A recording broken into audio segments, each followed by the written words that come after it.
Hello, fellow Printeneers and melters. So, a new technical video after a long time where I made no videos. Yeah, as you can see in the title, I've got a new toy, the Biqu H2O Extruder with a water-cooled hot end. And yeah, this thing is pretty new. I think it's available since February 2022. Not sure exactly, but it's a pretty new thing. And as you maybe know from some of my latest videos, I already have a water-cooled hot end setup, and I will show you that. I made some changes in the past. The bird air system didn't work as I was expecting it to work, so I changed the whole system again back to big fans 50-15. So I'm quite happy at the moment with this thing, but the only thing that I don't like is the Mount setup itself. This is the only thing that I didn't like at this whole setup. It's working okay, it's working good, it's pretty reliable. This is something what I really like, but I think mostly it's depends on the printer itself, not the setup of the hot end. So yeah, I will show you today how to set up this little bad guy. This thing is really small. So compared it to my hand, it's really small. I expected it to be much bigger and much more clumsy, but it's not so heavy as I thought, and much smaller. So yeah, if you're interested how I set it up in my system, I will set it up with the MAX31865, whatever, I have to read it again, sensor on my SKR 1.4 down there. I will probably have to make some rewiring on the cables that were delivered with this thing, and make some changes on the cables down on the board. So yeah, keep up. This is probably gonna be a longer video, don't know how long it takes, but I will show you the most important steps, and yeah, let's go. So let's start with the temperature sensor. You get a MAX31865 version 2.0.1 when you order the Biqu H2O. This is this thing here. And in this package also included is this JST connector. You will need that. But first of all, you need to set some jumpers. So when you are a good builder, you always have some spare jumpers from your SKR board. And we need to set them. So my source of information are some guides on the internet. On the Voron side is one pretty good guide, and the other source is a video from YouTube. You may find them when you Google up MAX318 whatever, and in combination with Clipper or with SKR 1.4. The most guides are made for the BTT SKR version 1.4. I have a turbo, but the only difference between the 1.4 and the 1.4 turbo is the slightly faster microcontroller. So there's no further big difference. What you need to do is, you have this row of connectors. I hope I get you closer to it. I already set it up, the pins. You need to set this jumper, this jumper, this jumper, and this jumper. 4 jumpers. Not the pin below. These 4 have to be free. Set the jumpers. These 2 pins, these 2 pins, these 2, and these 2. So, all right, focus.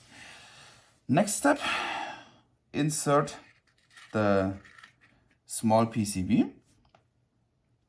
When you insert it, make sure that this pin up here, I hope you can see this. Give me a second. Come on, focus. This pin up here needs to be here on this side. So take this bad guy and push him in. Ta-da! It's in.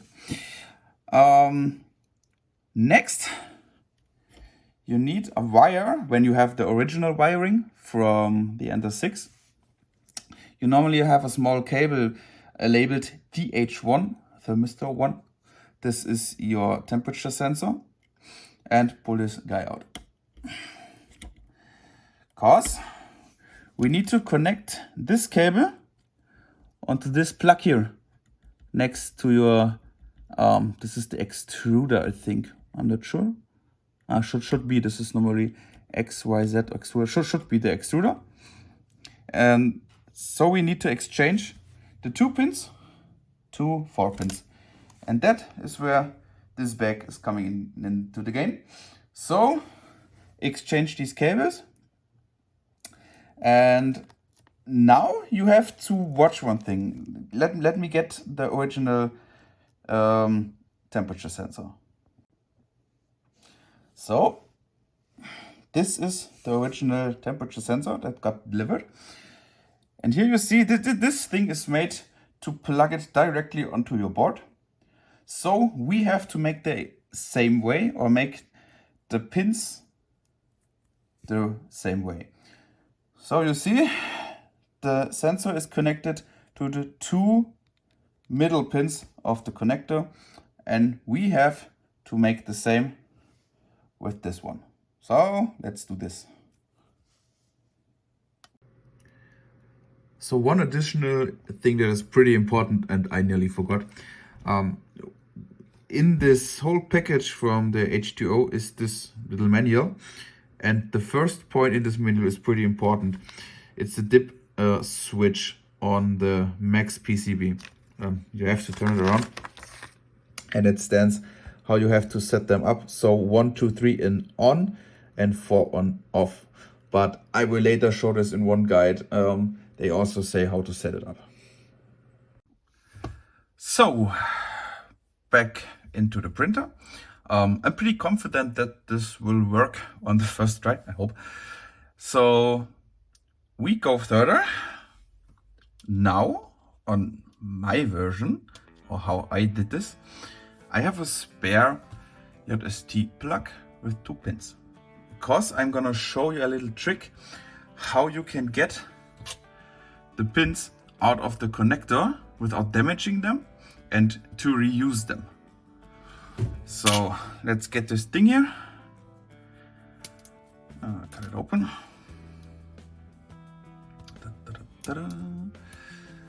So now you need something pretty thin. I use this thing here. And now let's see if I can show you this. These pins are holded in place with a little nose inside here. And when you push down this nose and pull on the cable at the same time, you can get the pin out of the connector. I will try it now with the camera. Don't know if this works on the first try, but we will see. So just push it down. And yeah, it works. Now you have the first pin. It's out. And now let's do it with the other one. So normally one of them is always tricky. Here we have it. So now we have our pins. And now the second step with this thing is to lift the noses up again. So you just need to go under the nose. I hope you guys can see this. It's pretty tricky. Otherwise, use this thing here and just lift up the nose a little bit. Come on, just a little bit. That's maybe a little bit too far. Just push a little bit, and the nose is good to go. The same on the other pin. So they are great again. use your JST plug and just plug them in. It's a thermal resistor. You can put these things on the right side or on the left side, it doesn't matter. Just push them in and you're good to go. And this is what I'm going to do now. One, see, fits. And the second one fits also. And now you have a ready cable. I will connect this now. Then we have to go onto the computer and already make some changes to the clipper config. So, welcome back onto my PC. I'm sorry for the bad sound quality of my voice. I have to use my headset because my microphone is broken, but that should not disturb us because this is a technical video, not for entertainment, right? Good. I show you first my two sources of information. These are two websites, or this guide and this guide from the Warren website and from this guy, don't know him. Basically on this side you need everything to know about the MAX31865 itself, and on this side you have one additional information that I mentioned in one of the first parts with the dip switch. But on this guide you find everything you need. We have a 2-wire PT100 sensor, how to set it up, how you set up the jumpers, so set these, don't forget it. The wiring, forget this part, this part, this part. This is pretty important. As I said, you need the two middle parts, but you have to be sure to use the right one. This is something I don't understand, but yeah, it's basically.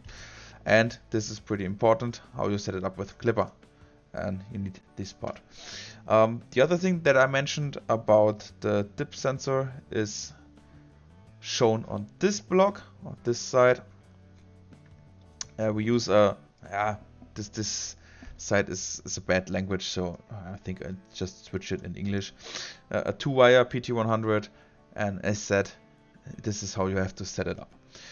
So in one of my videos, a few videos before, when I set it up clipper, I said use WinSCP. I'll do it again and open up the printer CFG. Scroll down to the extruder part, and yeah, here are my values. I am a friend of not deleting old values, just outcomment them. So you have the old values. I have my old sensor here. I have the old sensor pin. I keep them. Even my old rotation distances, I keep them. What I differ and what I change. But basically, I use the steps out here. You can copy paste them. Copy them in. You need to add 2 more lines. This is this RTD number of wires 2. And in my country, in Germany here, I also add this line. Save that thing. Open up your Octoprint, connect it. And if you did everything right, yeah, you should get some values. It's working. Ta-da! I have my values. So, step 1 finished. Now I can start putting in the H2O. So, meanwhile, while the holder for the main plate is printing, I started to fill up the whole water system. I noticed somehow one of my fans is broken because you see it, one cable broke. I don't know how. So I have to fix this. I filled up the whole system with water now, so pump is running. I changed the position of the flow indicator. It's now directly after the pump, so I can see the flow more precise. And yeah, I will start to assemble everything now. And yeah, as you see, I made the cable management. I took out the whole little spreadboard, this one, lay down on my desk, pulled one cable after another inside the tube, and yeah, assembled the piece here. So you have, I would recommend when you set this thing up, screw out the hot end. You see, this is pretty easy. Biqu did a very smart job. You have two little screws inside here. Come on, focus. Just open them, and then you can pull out the whole thing, because it fixed on the flat side of the heat break. This is pretty cool, and then you can assemble it. So I will now wait for the holder to be printed, setting up the whole system, and then I show you the whole setup in its mechanical structure. So see you in a few seconds.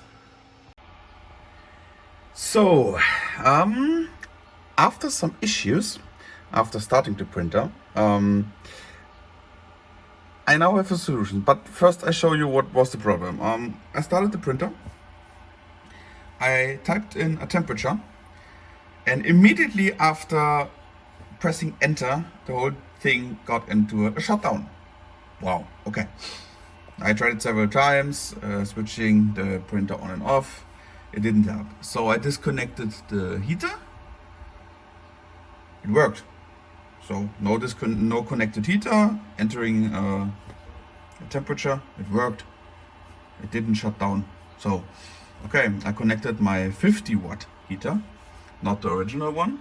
Now it's the 70 watt heater in it, but I connected the 50 one. It worked. I thought the printer, the heater cartridge is maybe broken, something like that. But then I wanted to activate the fan. When I immediately pressed full, it also got into a shutdown. I said, okay, what the fuck is wrong here? And then I decided, after some Googling, okay, let's take the sensor wire and disconnect it from the breadboard and set completely own cable onto the board. I had to set a spare cable here. It's a shielded one also, but the shield is not connected. And yeah, I simply put it in a little plug here, pulled it down onto the plate, same connection scheme as with the original cable. And now temperature manual 100, and it does not switch off or shut down. So I'm good to go now. I will now make E-step calibration, and maybe we can print now. Then, well, let's see. This is what it looks now. I will pull out the heat block again to make an E-step calibration. Let's clean it up a little bit, and then I think we can make a first test print. So after 2 pit calibration runs in Clipper, I'm printing. Yay! At the moment I'm printing Titan X. This is a special ABS because most of the time it doesn't need any cooling or external cooling. So this should work now. I'm just printing a little stringing cone to see if it's working. And in the meanwhile, on my other printer, a Fanduct is printing that I downloaded from Thingiverse. I noticed that I maybe have to switch the cables to the other side of the heating block, because the Fanduct will be maybe collide with the cables. So I think I will make the cable management from the back for the heater and the mister. But we will see. Let's just print it, and I'm curious what's coming out of there. So as you can see, it is working. Yeah, this is just simpler test. So stringing a lot of. I think the temperature is a little bit high. What is a little bit curious, because I'm at the lower edge of the filament, or the information of the temperature what's given from the manufacturer. Yeah, I will see. Maybe the heater cartridge and the thermistor has to make more or better pit tuning. Don't know, we'll see. I will go lower with the temperature, but this thing is working. And yeah, I will make only configuration. Maybe make a second video about that, but this is the setup. It's working, it's running. I will make it a little bit cleaner because yeah, it looks like a little mess up here. But yeah, so see you in the next video. Bye bye.